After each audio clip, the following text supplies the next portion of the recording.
Hey guys and girls, Ben here from Supercoach Insider. This is my team progression. Round one, had a pretty good round, 23-61, made some good decisions. Obviously a few bad ones as well, that's just life and how things go, but I'll explain how I went. First of all now, there was a little bit of a challenging period when you had team announcements stringed out over multiple days, so I did have Steele in my side. I'll bring that up. So I did have Steele in my side, and I didn't have Gibcus at the time, so I was looking at, okay, so I had Steele, I was contemplating some other matchups. My backline was pretty set. I had Lloyd, obviously Lloyd was out, so I thought Crisp was the next best option as far as durability. I did consider getting Aaron Hall in, and I still consider that. It's one of those funny ones, but I thought durability and midfield role, I was expecting a lot more than the 69, but Crisp had a couple of quarters of 2 30-point quarters and just did nothing for half a game. So I expect he'll be a bit better for that this week. Adelaide also a good one to watch, so I think it'll be a wait and see on that one. Don't make too many decisions straight off the bat. Speaking of decisions, SC Insider 100. Find us on Facebook, Twitter, Twitch, and also do like, subscribe, and give us some love. So the good decisions I made, I was tossing up, as you would have known last week, I was tossing up McRae or fading McRae, which is lucky because if I faded McRae, I would have definitely got Steele, and that would have cost me about 50 points or so this week anyway. So I brought in McRae, so I caved. I was trying to have the 4 premium mids, but the issue is that with team reveal, Cherry was forward pocket, so I was like, oh crap. I'm going to need some more money for McGovern. The defender rookies sucked, so I was going to get Gibcus in. Literally before the bounce on the Thursday, I got rid of Gibcus. I was like, oh, key defender. I was like, oh. So I got rid of him. I was hoping that maybe someone else would be named. I floated maybe getting Miller, so I avoided that bullet as well. So the key thing for me is I needed money. So I was like, right, McGovern, brought in McGovern. Pretty happy with him. If you want my thoughts, go to obviously the Carlton versus Richmond podcast as well, the one that's up there, just team by teams. And so I thought his role was pretty good. He should float through and probably get over 80 most weeks. Obviously, his role changed after half-time when Richmond sort of threw a whole bunch of people forward. So I'm pretty happy with that. Now, this is where the big mistake came from. Now, I looked at it. I needed money for McGovern and Gibcus, so I downgraded to Cripps. Right, worked out well. Cripps did very well. Steele did not. So, again, more points for me this week. I thought Cripps looked very good. They have a pretty soft run coming up, so I'm happy with Cripps at this point. Now, the issue that it created is that it actually freed up cash. Now, the hard part is that I couldn't get from, and I was set on Rao, so I wasn't really trying to upgrade Rao, but I was like, I couldn't really get to another premium in another line without making some significant sacrifices. And at that point in time, I was like, and by sacrifices, I mean I would have had to get rid of like Horn Francis and Rochelle and these other guys who I thought could have potential because they're highly owned. So in the end, I ended up kind of trying to cover my bases. So it was a little bit of a mistake. So I was like, okay, well, how can I make the most of this situation? I've got quite a lot of cash. So I was like, what I'll do is I'll cover my bases. I'll bring in Brody and Cherry. I'll bring in Rochelle because I had the money, right? So I actually went from Hayes to Rochelle because I had the money. All I thought were bench options, and we are obviously very much flooded with some good forward rookies.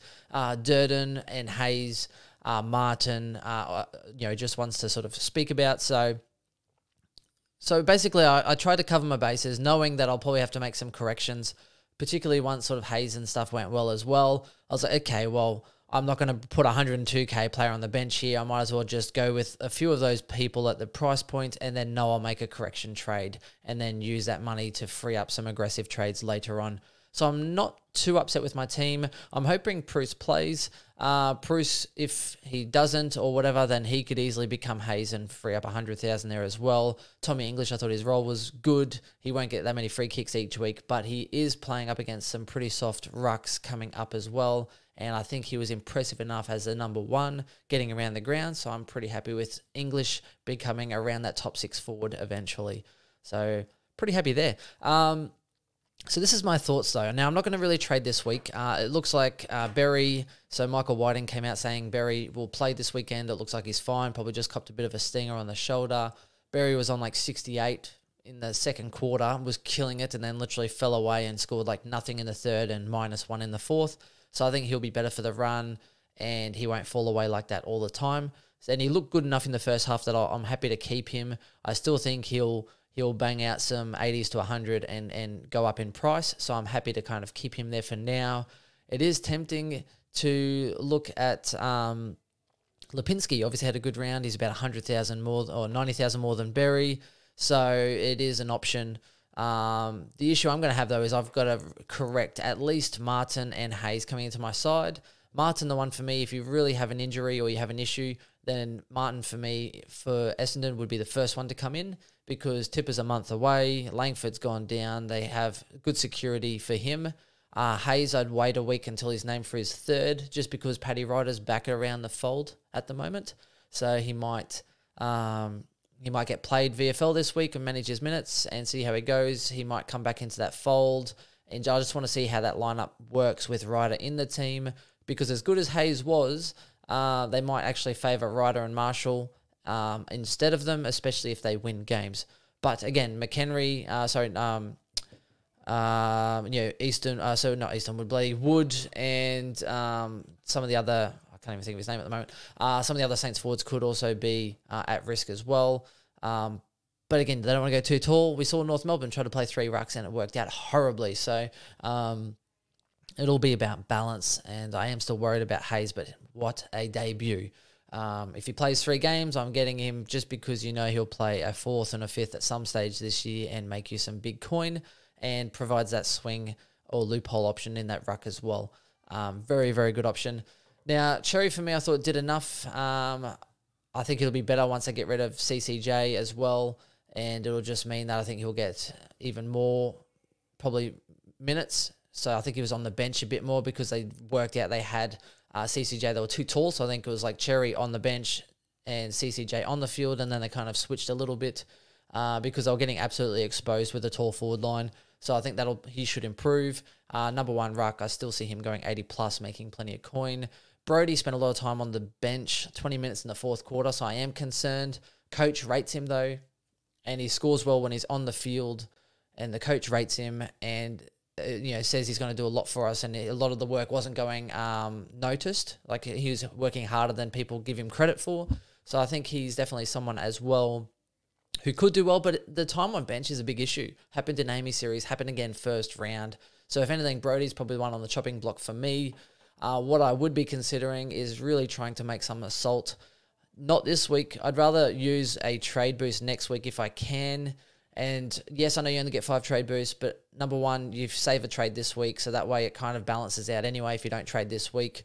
And 2, I'd rather make sure they're named for a 3rd game, get the extra data, which I think is more valuable to do it that way than actually burn a trade straight off this week. So I'm probably going to hold pretty steady, but the changes that I would be looking at would probably, number 1, Ward 36 had a cramp, probably injured as well, so I'd probably look at moving that on. Right, so Rochelle, Brody, so realistically it'd probably be Ward and Brody that'd probably make way. And then some changes can be made from there. So then realistically, Rochelle can then become that swing player from the forward and the mid to give you plenty of depth there. Berry still looks like he's playing, so we can leave that. And then it's a case of looking at Hayes and Martin to come into that side. And I'll explain sort of how that looks. Let me have a look. Martin. So this is pretty much what I would be looking at, and using that 240,000 to probably get quite aggressive in the weeks coming up. So English, let's switch that up. Bruce, maybe he plays. I'm hoping he plays, otherwise it'll be very upsetting. Timmy English on the field there. Rochelle's up here forward. Worst case scenario, I think that looks pretty good. If Rochelle goes well, he can come on field. But again, when you're Dunkley, English, Butters, Cornelio, McGovern, Cherry, if Bruce scores, he might go okay. We can see how that goes. I'm keen to see if Dixon plays as well. Just with West Coast. Dixon, so West Coast with Darling probably coming back in this week. Are they going to play quite a few tools? Is JJK going to travel? So I'm keeping an eye on that. Stupidly, I thought, and this is the annoying part, Darling I thought would still be quite a few weeks away. trying to get that match fitness back up, but he looks like he's playing this week. So I went Hayes over, I went Dixon over Hayes based on that, and Paddy Ryder being close. So I thought Dixon might have more job security, and that's kind of basically been flipped. And with Martin, if I knew Tipper was away for another month, then I would have brought him into my side. My concern was with Baldwin and Martin. Well, Baldwin will be gone, Stringer's back in, and Baldwin didn't really take his chances. And Martin just absolutely killed his debut, so he has to be playing. Tipper's a month away. His job couldn't be more secure now, and especially with now Langford being injured and that kind of thing. Martin is the one. If you're going to go early on anyone, I think Martin has to be the guy. And that's only if it frees up cash to make some moves. Would you be doing that this week? So that's pretty much how I'm sitting. I'm pretty happy with the rest of it. Using that cash would be my ultimate assault here. I am a little bit concerned. Hinge on his role. Paddy McCartan should definitely play. De Koning's injured. So if I have any risks here, then I'd have to probably make a little bit of a correction this week. And the best way I would do a correction is, let's just say Hinge doesn't get named because Scholl came on and absolutely killed it. Even though I still expect Hinge to be named, if with De Koning knocked out, I would pretty much get rid of Ward in the midfield. O'Driscoll goes into the midfield, and I'd probably bring in a Sam Skinner who looks like he will play because Alira did his ankle. So that would pretty much be the only correction I would make, and that would be only because I need someone on field this week because defenders suck. So that's pretty much how I'm looking. I was really happy with Took and Rowell. I did say they'd probably go around 300 points between them, and they did go about 300 points. So shout out to Stuart Davison, lost his bet with me because they went 6 points under 300. What a crazy bet. And I'm so, not surprised, but grateful they fell just short. So Rowell looked back to his best. Extremely good price point. Berry to Lipinski could be an option, but I think Lipinski averages you 100, right, about 100, so he probably makes a bit of cash, but I don't think he's going to make that much more cash than Berry to warrant a 2-trade scenario. I'd rather take 150 on Berry and trade him using one trade to get to the premium sort of mark instead of, well, not, one trade to a premium, but say one down, one up on Berry, instead of me trading Berry to Lipinski, then Lipinski out, and I'm still going to have to go one down, one up to get to an Uber premium anyway. So I could see the value in Lipinski, but I still think Berry's going to make 150,000. Lipinski will probably make 200,000, so it's not worth me burning an extra trade to make an extra 50. It just doesn't make sense. That being said, it tempts me to maybe go Ward down to a Martin and free up some cash this week, just in case it looks like Lipinski's a must-have, and I'm sitting there going, well, I need Martin, I need Hayes, I don't have Durden, who I also think is very valuable, and then I'm like, and I need to try and correct one of my mid-prices, and I don't have enough trades. So that's kind of the only consideration, but again, it's a risk. If you do try and downgrade early, know that they might get injured, they might lose their role, they might score crap the second week. And I keep going back to, I think it was Scott from North Melbourne, 2019 maybe, I can't remember what year it was, got 103 first round or something like that, and then came out with a stinker and then got injured or had a stinker on his third. So it can fizzle out. So just wait, get some more data, make some good decisions, and then go from there. And that's pretty much it. That's my team in a nutshell. This week, as far as captains and VCs, I have to go VC for McRae. I'm a little bit worried about my captain this week. When we have a look, and I wonder who's the actual, let me have a look. So Grundy against Rob, maybe. Right, Adelaide should be a pretty good contest, so Grundy should go okay there. I still think Neil against Essendon has a history of toweling up, so let's have a look at Neil just quickly. I'll bring it up on my side, you won't see it. His last three, Lachie Neil captain, 157, 157, 140 the last 3 times he's played Essendon. And the last 3 times he's played North as well, 156, 134, 140. The next 2 games for a Lachie Neil VC or a C would be absolutely outstanding. The other consideration is if I don't trust McRae will probably go for a take-worthy score. Otherwise, I might even consider going a Lachie Neil VC and then having a Took come through that night. It's at home at the Gold Coast. Melbourne, I think, will the competitive nature of Took and a big game, not a West Coast game, but a big game against the Premiers. I think Took will be in and under, trying to really lead by example. So I think he should still be on track for about 120 there. So Let us know who you're thinking. Let us know who you're going to go for your VC and your Cs. Let us know what you're going to be doing for your trades this week. Let us know if your team is similar to mine or how much the rolling lockout as far as the team announcements hurt and affected your side. The good news is that when you kind of go through and you have a whole mixture of teams in the preseason, then you kind of revert back to a similar structure to you had previously. The only issue is that I had already locked English in to my bench and Bruce onto my field. So it kind of hurt me in that fact, because if I got rid of Bruce, then I could have got another premium with the Crips instead of the Steel Train.